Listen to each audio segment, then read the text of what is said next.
Bueno, buenas noches, queridos amigos de la 977 Social Club FM. Buenas noches, Gustavo. Buenas noches, Walter, ¿cómo estamos? Bien, bien, gracias a Dios, muy bien. Un placer otra vez compartir esta pequeña charla de los jueves sobre cuestiones que por ahí la ciencia nos animó mucho todavía. Bueno, vamos a decir a la gente que nos están escuchando que hay un pequeño problema en la planta transmisora, pero que estamos saliendo a través de las siguientes líneas. Twitch y YouTube, Social Club 977, sitio web socialclub977.com, Instagram, Facebook y X al @socialclub_K. A los que se quieran comunicar con nosotros, que lo hagan a través de la línea del WhatsApp 3758 52 13 81. Bien, en esto que hemos dado en llamar relatos del oculto, venimos saltando de un tema en otro, ¿no? Porque, digamos, como que hemos decidido hablar sobre lo que la gente no habla. Sí. Aparte son temas que se van concatenando unos con otros. Sí, hoy se me ocurrió que podemos hablar un poquito del tema OVNI, Uh-huh. ¿sí? Pero en la antigüedad. Sí. A ver, hay crónicas que ya vienen desde la época de Egipto, ¿sí? Uh-huh. Digamos, lo que está más acá en la historia, ¿no? Recordemos que en los primeros programas hablamos que hace 440.000 años unos seres llamados Anunnakis, por los sumerios, o sea, los que iniciaron la cosmogonía sumeria, llegaron a la Tierra en busca de oro, Sí. como para poder reparar la atmósfera de su planeta, Nibiru, Sí. que dicen que por los estudios, ¿no? que hay hechos a nivel científico, inclusive hechos por la NASA, según los órdenes de tirones gravitatorios, que hay entre los planetas, se dice que hay un planeta más, Uh-huh. pero que su órbita es tan larga que aparece cada 3.800 años. Y dicen que el periodo ya se está cumpliendo, que es muy Uh-huh. posible que Podamos presenciar a Nibiru. no sé si nosotros, pero No, vamos a decir que sí. Esperemos. Esperemos. No, yo digo porque yo me voy a esconder. No, dicen que existe la posibilidad, incluso después de haber rebajado a Plutón Uh-huh. de la categoría de planeta, Claro. dicen que hay otro que le llaman el planeta X, Uh-huh. que suponen puede ser el famoso Nibiru. Incluso hay un... Porque tiene una óptica elíptica. Uh-huh, pero Es muy distinta larga, muy larga. Distinta a la de los otros planetas, y cada 3.800 años Uh-huh. se acerca a la zona Claro. de la Tierra. Incluso estuve escuchando hace poco un informe de avistamientos de otro planeta que está dentro de la órbita de Mercurio. Ah, mira vos. Que No es una luna. no, porque Mercurio no tiene lunas Ajá. y Venus tampoco. Uh-huh. Por allá por el siglo XVII más o menos, un astrónomo famoso con su telescopio estaba observando a Mercurio y observó el tránsito de otro planeta, Más pequeño. mucho más pequeño. Al año siguiente lo volvió a observar y después no se volvió a ver nunca más. Uh-huh. Es más, de hecho lo están buscando, están tratando de rastrearlo a ver si lo pueden ubicar. Este astrónomo le dio el nombre de Vulcano. Ajá. Son esas cosas que tiene el universo, ¿no? Nosotros creo que conocemos el 0,05 de lo que hay por ahí afuera. Claro. Por eso yo siempre me gusta pensar que la especie humana obviamente no es la única que hay en el universo. Pero por supuesto que no. De hecho sería demasiado arrogante pensar que somos la única especie inteligente. Sí. Hay una ecuación que la hizo un astrónomo de apellido Drake, que es la famosa ecuación de Drake, que calcula la cantidad de planetas habitados en el universo conocido, y es astronómica. O sea, la posibilidad de que hayan desarrollado civilizaciones avanzadas. De hecho, andan comentando por ahí los famosos conspiranoicos que han descubierto ruinas en Marte. Uh-huh. Y que la NASA tiene censuradas las fotos, obviamente. Claro. Acá mismo en la Tierra hay determinados lugares que van apareciendo y vos buscás en Google Maps y no se puede rastrear. Y no se pueden ver. Claro. O sea, vos ves todo alrededor, pero donde debería haber lo que dicen que hay, llámese pirámides o lo que fuera, está censurado. Está censurado. O sea, le ponen un recuadro blanco y listo, chao. Claro. Arreglate. ¿Crees o no crees? Perdón. Bien, hablamos de ovnis en la antigüedad. Llegan los Anunnakis, se localizan básicamente en la zona que conocemos hoy como Irak, uh-huh. Irán, y la medialuna de las tierras fértiles, como estudiábamos en el colegio, y donde se fundan las primeras ciudades y las primeras civilizaciones, que vienen uh-huh. justamente con los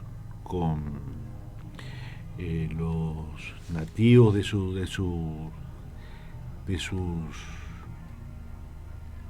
planeta, de sus planetas, a buscar oro. Uh-huh. Pero estos se rebelaban porque decían que era un trabajo muy pesado, sí. Meterse abajo de la tierra uh-huh. en cuevas. Entonces ahí se produce como una rebelión de estos, y entonces se tuvo que ver de qué otra manera se podía solucionar. Bueno, según las tablillas que supuestamente tradujo las sumerias, este hombre Zecaria Sitchin, sí. Lo que hicieron fue manipular genéticamente uh-huh. a los primates que andaban dando vueltas por ahí hace 445.000 años. Claro. Y de ahí fue el nacimiento de lo que es la raza humana, como sí. la conocemos hoy. Otros dicen que la raza humana tiene su origen en África, uh-huh. pero ¿y si fuera cierto?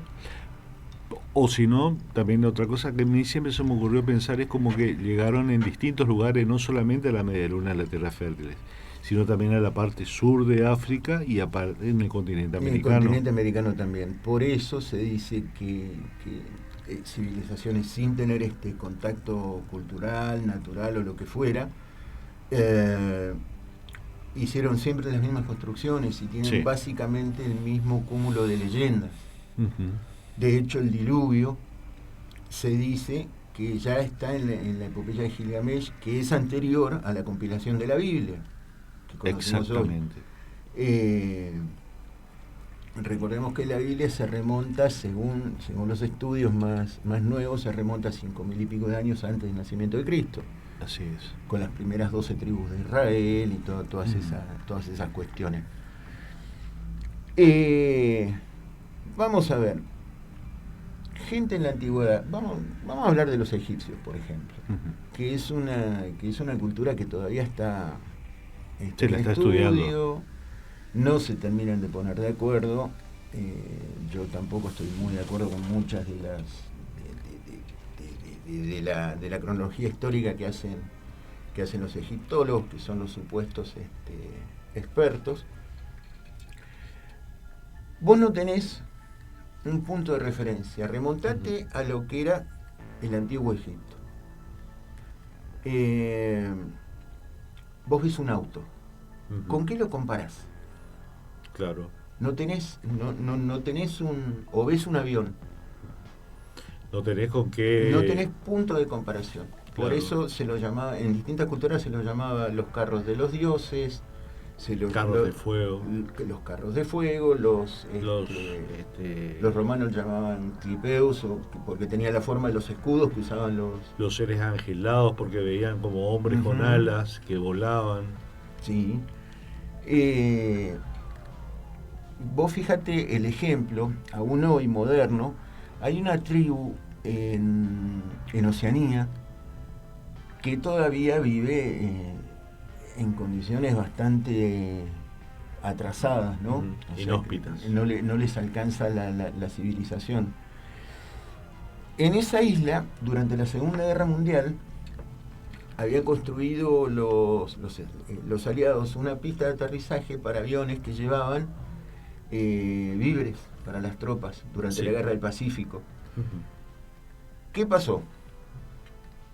Aterrizaban los aviones y como los nativos estaban medio ofuscados con esa cuestión, no se animaban a enfrentarlos porque pensaban que eran dioses. Claro, que habían vuelto. En pájaros de metal. ¿Qué pasó? Aprovechaban estos muchachos aliados, les dejaban comida, o sea, les dejaban víveres, les dejaban agua, qué sé yo, a cambio de permitirles usar la isla como base. ¿Cuándo terminó la guerra? Se fueron. Sí. Quedó todo abandonado. ¿Qué pasó? Los nativos, a modo de homenaje, construyeron un avión hecho íntegramente de paja. Hicieron la estructura de un avión como homenaje a esos dioses, esperando que vuelvan. Claro. Bueno, esto estamos hablando de la mitad del siglo XX. Claro. Llévalo a 4.000 años antes de Cristo. Sí. Que entonces tallaban en la piedra lo que estaban viendo. Tallaban lo que veían, o describían lo que veían, pero con el lenguaje de su época, digamos. Que siempre ocurre así, nos pasaría a nosotros. Es decir, el término plato volador, ¿cuándo nació? Cuando Kenneth Arnold, pilotando un avión tipo militar, piloteaba un avión civil en el Monte Rainier, si no me equivoco, en el estado de Washington, en Estados Unidos. Vio 9 objetos que lo rodearon, que se movían a mucha velocidad, o sea, dejaron el avión de él fácil, ¿no? Atrás. Y él describió que eran objetos que se movían como cuando uno lanza un plato, hace el famoso sapito en el agua. Sí. Que se movía de esa manera. Dedujo que se movería tipo los saltos, una cosa así.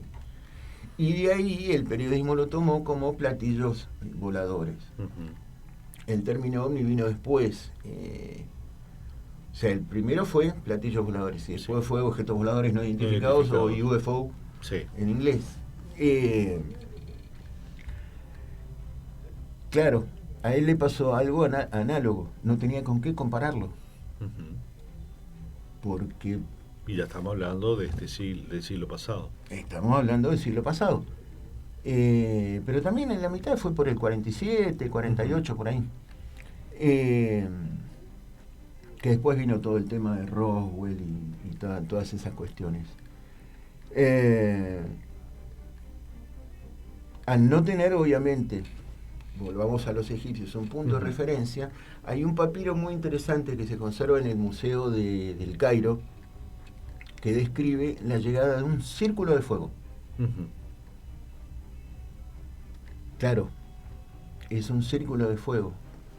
Obviamente me imagino que debe haber sido una nave con forma redonda.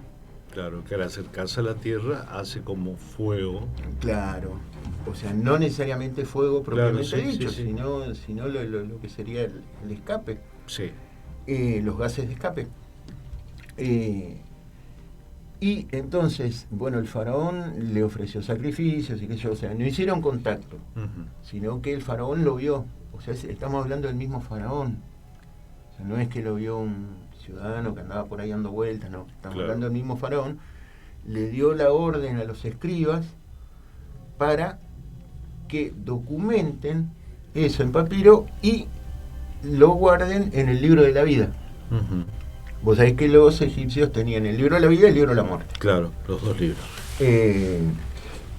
Bueno, ese papiro se conserva todavía en el Museo del Cairo, pero está escondido, está guardado. Claro.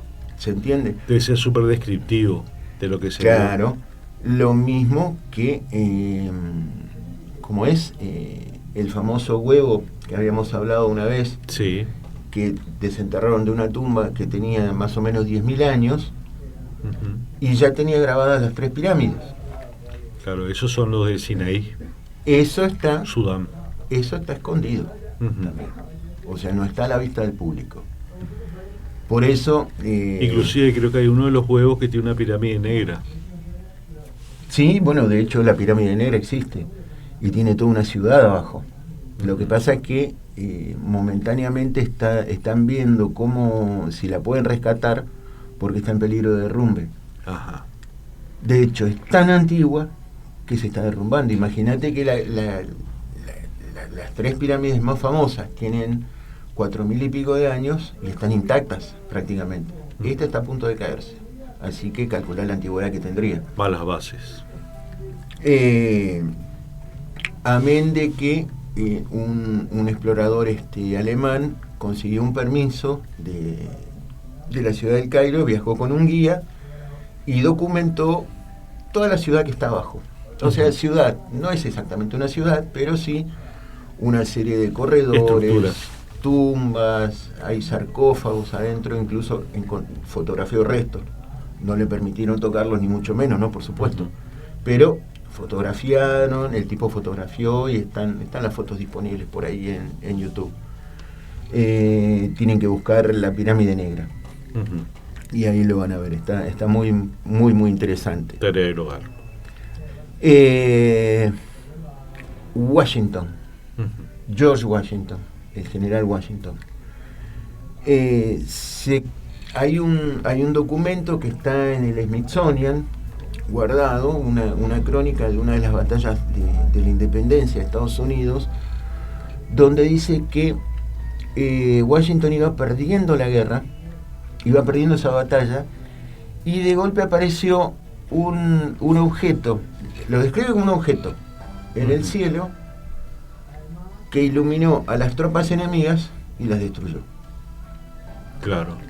Eso está guardado en el Smithsonian, está obviamente escondido. También. O sea, a ver...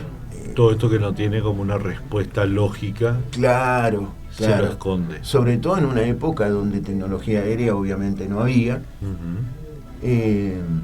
mucho menos tecnología de rayos o ese tipo de cosas. Remitámonos a la batalla de Jericó. Claro. Las tropas al mando de Josué empezaron a recorrer el muro y dieron 7 vueltas tocando las trompetas y los muros al 7º día cayeron. Ahora bien, hoy sabemos, y está en películas inclusive, que existen los cañones sónicos. Sí. Ahora, en esa época, remotemos allá, ¿de dónde sacaron esa tecnología? Porque tecnología no había, lo único que, digamos, podría llegar a haber de tecnología que era el fuego. Y por ahí armas de bronce o y de algunos cobre. nomás tenían. Entonces, por eso me gusta decir... pero lo de Jericó es bastante interesante, el tipo de sonido que emitían esas trompetas. Bueno, se supone que para derribar un muro tiene que ser sonido de baja frecuencia. Claro. Como para llegar a derribar una pared. Porque hay también una teoría que a través del sonido es que se pudieron levar distintos tipos de piedras para poder trasladarlas. Bueno, eso dicen que hacían los sacerdotes en la India para construir los templos, que eran los primeros que habían manejado el tema de ciertos cánticos que les permitían levitar piedras, piedras pesadas.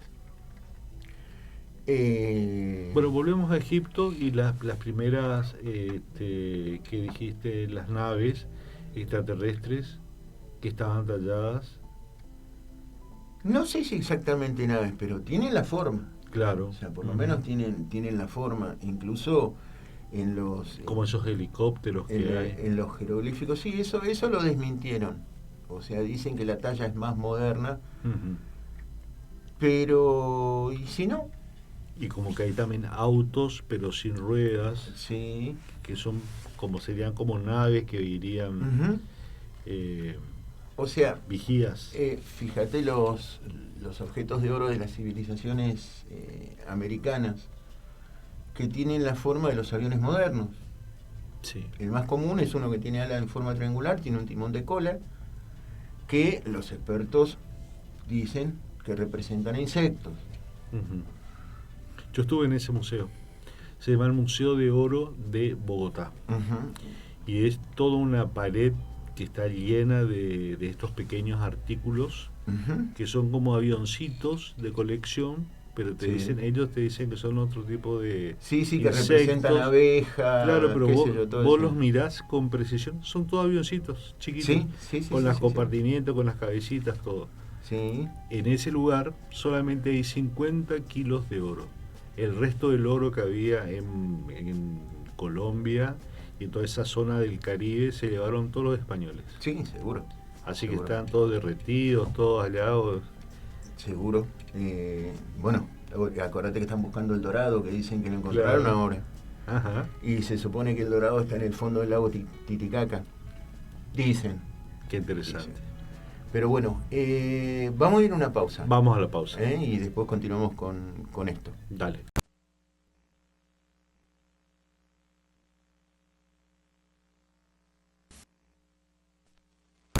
Bueno, continuamos en Relatos del Oculto. Recordamos una vez más las vías de comunicación. Dale, la gente que se quiera comunicar con nosotros, que lo haga a través de la línea del WhatsApp 3758-521381, Twitch, YouTube, Social Club 977, sitio web socialclub977.com, Instagram, Facebook y X al @socialclub_K. Bien. Vamos a continuar un poquito con los muchachos de Egipto. Todos los arqueólogos, digamos, los conservadores, ¿no? Los más conservadores, están de acuerdo en que las pirámides se construyeron durante 20 años. Sobre todo la Gran Pirámide, tardaron 20 años.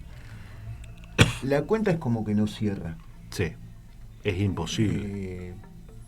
Cuesta un poquito creerlo.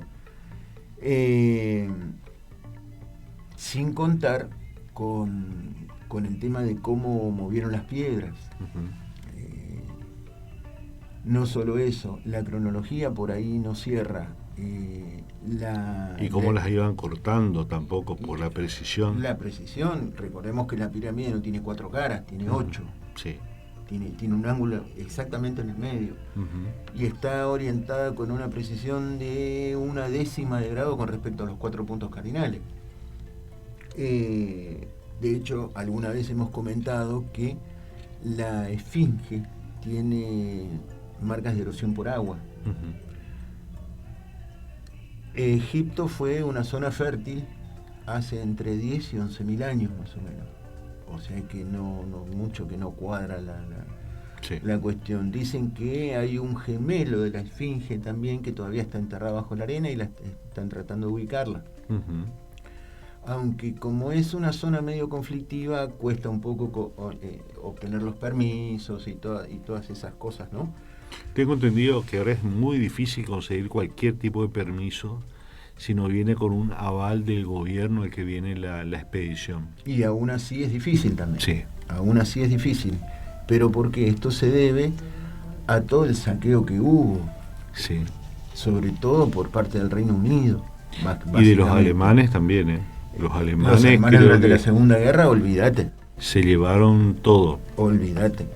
Tipo las puertas de Ishtar, que están en Alemania, en Berlín, en un museo, y están reclamando hasta ahora que se las devuelva. Sí, hay muchísimos. Son jades verdes. Muchísimos objetos saqueados, no sacados, saqueados de tumbas. Fíjate la ignorancia, ¿no? Que la esfinge, ¿por qué no tiene cara? Porque los soldados de Napoleón practicaban con un cañón contra la cara de la esfinge. Ahora, dicen que... Así se le rompió la nariz de un cañonazo. Sí, casi toda la cara, media cara no se ve. Dicen los arqueólogos que representaba a Ramsés II, la cara de la esfinge. Pero ¿qué pasa? No coincide... La cronología. No la cronología, la proporción. O sea, la cabeza, que supuestamente es de Ramsés II, no guarda proporción con el resto del cuerpo. Y ya sabemos que los egipcios se caracterizaban justamente por eso. Cuando hacían las obras, le ponían ojo bien agudo al detalle. De hecho, hay una escultura de Ramsés II que está tallada en granito, que es tan perfecta, que han hecho superposiciones, o sea, cortando una foto a la mitad, superponiéndola con la otra, claro, dando vueltas, girándola, y las proporciones son perfectas. Como que están hechos en escala. No solo en escala, sino con una perfección tal que todavía no se llegan a explicar cómo llegaron a tal grado de perfección. Era imposible hacerlo con una piedra y un cincel. No. Nah. No. Por eso tenemos más dudas que más dudas que certeza. Sí. Yo recién me estaba acordando durante la pausa, cuando nosotros éramos adolescentes en el secundario, ¿cuál era nuestro internet? Las bibliotecas. Sí. Vos ibas, te anotabas en una biblioteca, de hecho pagabas una cuota mensual, podías retirar libros. Bueno, de hecho en el colegio que yo estudié, el secundario, nosotros teníamos acceso gratis a la biblioteca, porque si bien era un colegio secundario, de noche funcionaba la Universidad de Lomas de Zamora. Entonces teníamos acceso libre, presentamos el carnet de estudiante y teníamos acceso ilimitado a las bibliotecas.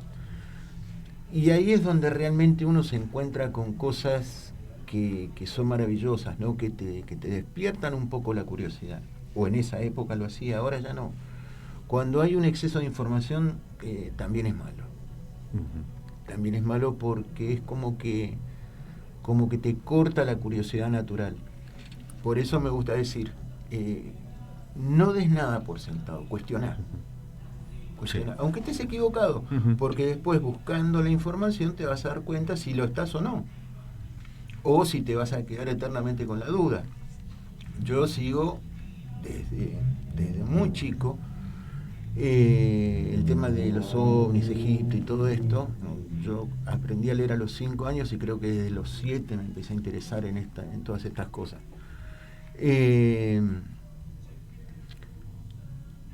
Y realmente sigo desde esa época con muchas dudas, sobre todo respecto a la civilización egipcia, que siempre me fascinó.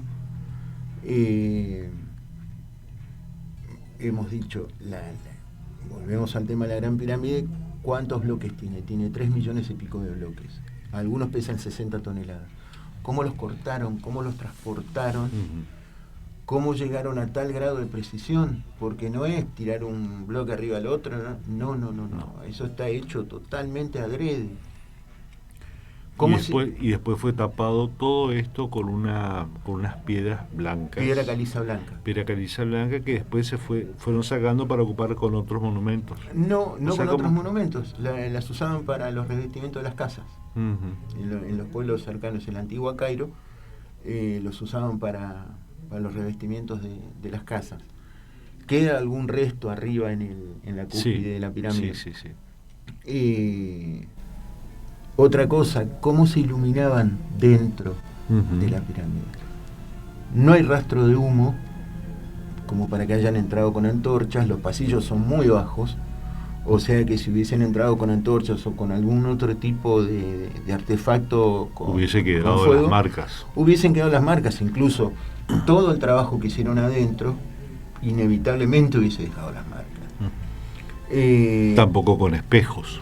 No, menos todavía. Los espejos cada 5 minutos hubiesen tenido que cambiar de posición los espejos, y según una prueba que hicieron justamente con espejos, más allá de los 15 metros ya el método no funcionaba. Claro. Hay una escultura bastante famosa donde se ve como una ampolla transparente con una serpiente adentro, Claro. una roseta en la base que es muy parecido a una lámpara eléctrica. En Bagdad, Claro, está la... descubrieron unas vasijas de barro. Alabastro. No, estas eran de barro, las primeras que encontraron. Ajá. De barro con carbón, con restos de carbón adentro y restos de cobre. Sí. Le dieron muchas vueltas hasta que a uno se le ocurrió que un ingeniero alemán y miró y él dijo, no, esto es una pila. Es una pila. Básicamente es una pila. Sí. Entonces, ¿qué hicieron? Y la hizo funcionar. Repusieron el carbón, un aislante, un núcleo de cobre, y usaron como electrolito jugo de uva. En esa época, obviamente, el ácido de baterías no existía. Claro, ¿no? por supuesto.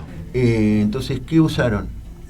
Un elemento ácido, jugo de uva, común y corriente. Y resulta que marcaban 1,5 voltios más o menos, como una pila de las comunes. Sí. Dicen que los usaban para... ¿Cómo es? Para hacer un proceso de cromado o de patinado en plata para determinados objetos rituales y qué sé yo. No sé si sería el único uso que le darían. Claro. No sé. Porque hay que recordar que las pirámides por dentro tienen algunos dibujos y tallados. Sí. Que es imposible hacerlo en la oscuridad. No, olvídate. Volviendo a esta famosa talla que hay ahí, que parecen lámparas, lo que más llama la atención es la dendera, ¿no? El nombre. Dentro de lo que sería un bulbo transparente hay una serpiente. Sí. Que vendría a ser el filamento. Vuelvo a repetirte, si vos no tenés punto de comparación o punto de referencia para compararlo, pensá con una anguila dentro de una ¿vos qué hacés? Cápsula. Vos mirás y representás lo que ves. Claro. Y lo que se ve es una serpiente luminosa. Sí. Ahora bien, ahí viene la segunda parte de la cuestión. ¿De dónde sacaron esa tecnología? Insisto en que pirámides hay alrededor de todo el mundo y Tesla había teorizado que eran capaces de formar en las condiciones correctas toda una red de energía libre. Eso quiso probar, como habíamos hablado en el programa anterior, cuando construyó la Torre Wycliffe, que después el gobierno secuestró todo, derribó la torre, le cortaron los subsidios y todo lo demás, ¿no? Amén de que cuando falleció Tesla, que vivía en un hotel, bajo la excusa de que el tipo estaba medio loco, secuestraron todos los papeles y cerraron la puerta. Le dieron la llave al hijo un tiempo después y quedaba restos nomás, o sea, prácticamente no quedaba nada. Se llevaron todo. Y la excusa que tenían para tacharlo de loco era que el hombre, antes de entrar al hotel, cada vez que salía, daba 3 vueltas a la manzana. Subía y antes de comer se lavaba la mano 3 veces. Sí. Él suponía que toda la estructura del universo, obviamente, era matemática y energía. Y él basaba todos sus teorías y conocimientos en la serie 3, 6 y 9.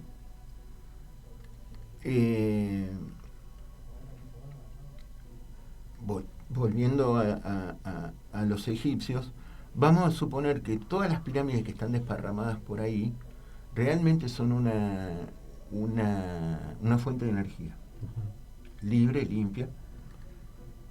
¿Cómo hacerla funcionar? Yo creo que en este momento en secreto deben estar estudiando ese tipo de cosas. Por supuesto. Así como los portales que secuestraron en Irak durante la operación Tormenta del Desierto. Sí, y se llevaron todas las tablillas y todo eso. Todo para estudiarse todo. Todos secuestraron. Fueron los primeros que atacaron las tablillas. Lo Sí. primero que desaparecieron fueron las tablillas. Sí, sí, sí, sí, sí, sí, sí.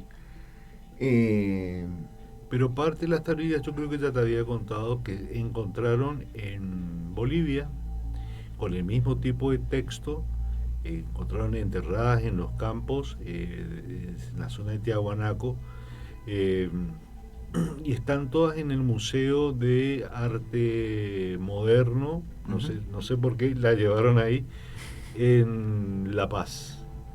Y está inclusive hay como una piedra bautismal, pero toda tallada en el dialecto cuneiforme de los sumerios. La Fuente Magna, Claro, sí. la famosa Fuente Magna, que todavía no se explican cómo llegó hasta ahí. Claro. Por Entonces eso, por eso yo también antes como que me cuestionaba que por qué solamente tenía que haber estado en la zona de Irak, sino que también pudo haber estado en esta zona de América y en la zona de la cuna de la vida, al sur de África. Pudo haber sido 3 entradas distintas, yo creo que con sí. el mismo objetivo que era la extracción del oro. Me cierra más esa cuestión. Ujú. Me cierra mucho más esa cuestión. Que al mismo tiempo una sola civilización que haya venido de afuera se haya desperdigado en distintos puntos. Justamente por el tema de la extracción de oro. Tiene lógica, si Sí. vos te pones a pensar, tiene toda la lógica. Claro.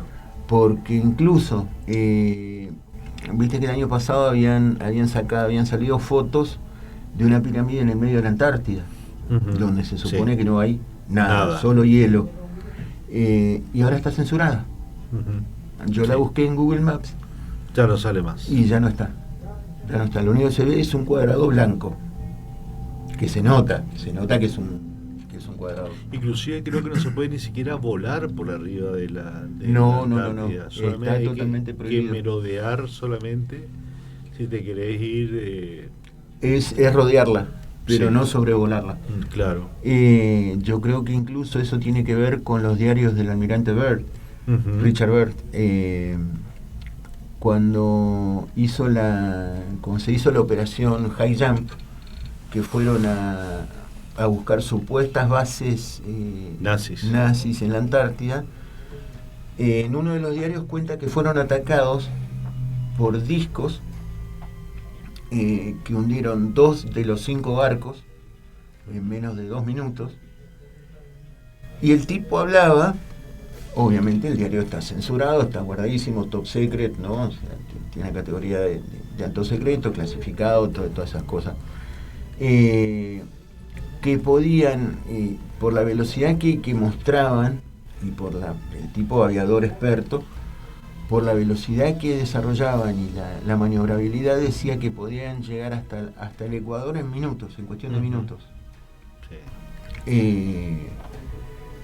No creo, o sea, él lo atribuyó a que los nazis habían logrado desarrollar el famoso Jauneu, que era un plato volador armado con cañones.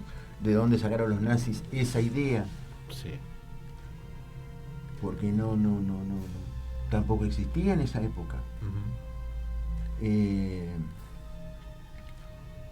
lo atribuyó a los nazis.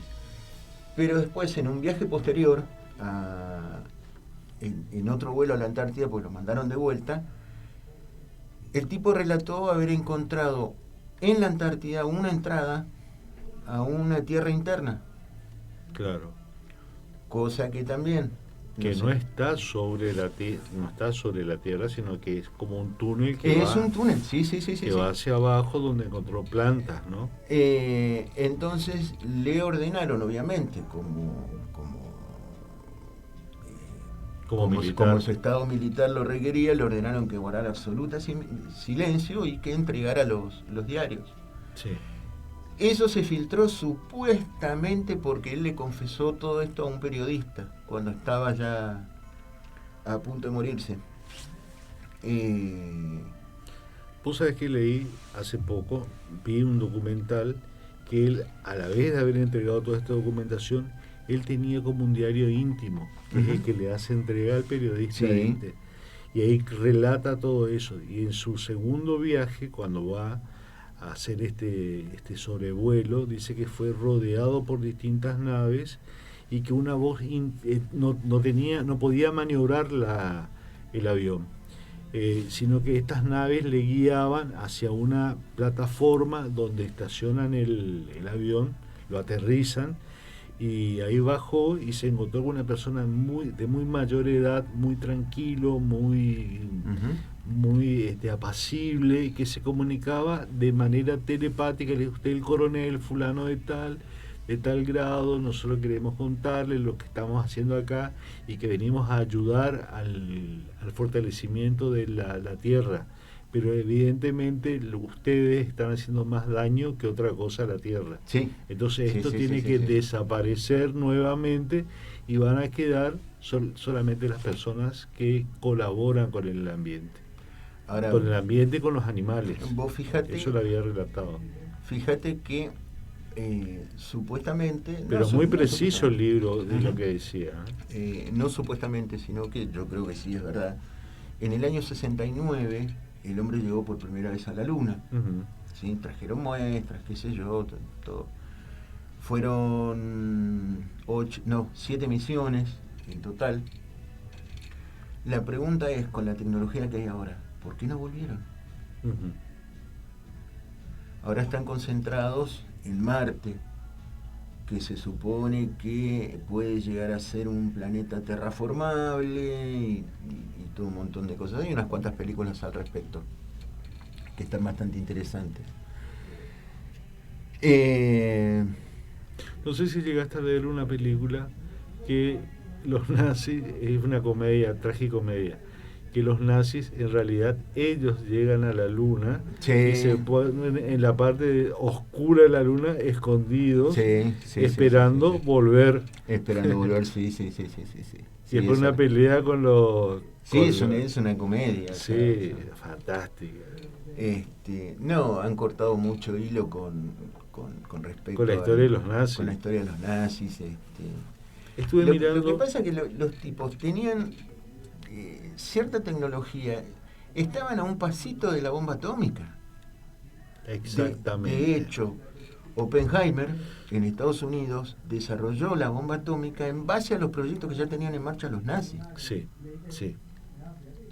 Más allá de lo que hayan sido, de lo que hayan hecho, tecnológicamente estaban años avanzados con respecto a Rusia y a Estados Unidos. Sí. Yo creo que si no los hubiesen parado a tiempo, o si vamos al sí, ¿no? Al condicional. ¿Qué hubiese pasado si el pintor austríaco, el del bigotito gracioso, no hubiese atacado Rusia y hubiese respetado el pacto de no agresión con Stalin? Claro. ¿A dónde hubiese llegado el poder de Alemania? Porque su mayor error táctico fue abrir los dos frentes. Sí. Como le ocurrió a Napoleón. Napoleón tuvo su Waterloo, chao, listo. Claro. A la isla de Santa Elena y ahí te quedás. Hay un libro muy interesante que se llama Fatherland, que plantea justamente ese tema. Alemania no ataca a Rusia y se adueña de toda Europa. Claro. Excepto Suiza. Porque era supuestamente una zona neutral, la usaban como zona neutral para tratados políticos y un montón de cosas, y aparte por los bancos. Es una historia muy, muy interesante. Supuestamente transcurre en el año 1964, y hay una película con Rutger Hauer que se las recomiendo, se llama Fatherland. Sí. O Madre Patria, como no me acuerdo cómo está en YouTube la película, y está basada en ese libro. Excelente, se las recomiendo porque como historia de ficción, o sea, como que llegó a invadir desde Polonia hasta Inglaterra, hasta Portugal, Inglaterra, Islandia, toda esa parte. O sea, ahí. Claro, se adueña de toda Europa. Es una película digna de verse, porque es lo que hubiese pasado, quizás. Sí, Este, salvo este rol táctico. Pero bueno, volviendo a la tecnología que tenían estos muchachos. Tienes razón, porque a Napoleón le pasó lo mismo. Claro, claro, cometió el error de atacar Rusia en invierno. Sí. Y bueno, vos sabés lo que le hicieron los rusos. Cuando llegaron a Moscú, no había nadie para abdicar, se habían ido todos, quedó la clase media y la más pobre, y quemaron todas las aldeas y se llevaron todos los animales, los mataron a todos y dejaban animales podridos por todos lados. Entonces esta gente llegó muerta de hambre, muerta de sed y no había nada para comer. Uh-huh. Había joyas, cuadros, todo, podían llevarse todo lo que querían, pero no pudieron pasar la estepa. Bueno, en la Edad Media se utilizaba como arma biológica, si se quiere. Tiraban animales en descomposición con las catapultas Sí. hacia el interior de las ciudades. Del interior de las ciudades no lo podían sacar. Las primeras guerras bacteriológicas. Desparramaban enfermedades, infecciones y un montón de cosas. Así fue como llega Genghis Khan a avanzar sobre Europa. Claro. No hemos hablado todavía del Imperio de Tartaria. Ajá. Vamos, Muy interesante. vamos a ver si lo tocamos la semana que viene. Dale. Porque es algo que han borrado de la historia también. Sí, en teoría. Sí. Pero cada vez se está hablando más, ¿eh? Sí. Se está hablando más, aparecen más documentación, más monumentos, más referencias acerca de Tartaria. Uh-huh. Pero vamos a ver si lo podemos hablar la semana que viene en el próximo programa, porque ya nos agarró el La fin, hora. nos agarró la hora. Bueno, justo estaba linda la charla. Así que, bueno, por mi parte, te vuelvo a dar las gracias por haber compartido esta mesa, y si Dios quiere, nos vemos en Relatos del Oculto el próximo jueves a las 20 horas. Perfecto, dale, bueno, hasta luego.